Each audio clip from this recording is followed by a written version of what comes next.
To enable USB debugging on POCO X7 Pro, first of all, you need to enable developer options. In order to do that, we need to open Settings, then go to About Phone, and keep tapping on the OS version until you see the information that you are now a developer.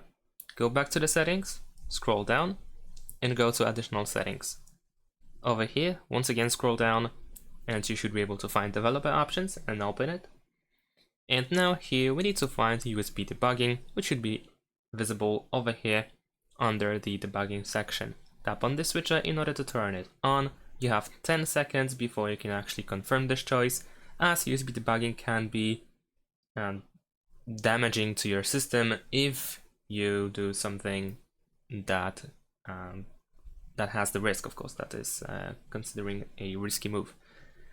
However, if you want to still confirm your choice, you want to select this option that you are aware of possible risks, and then press OK.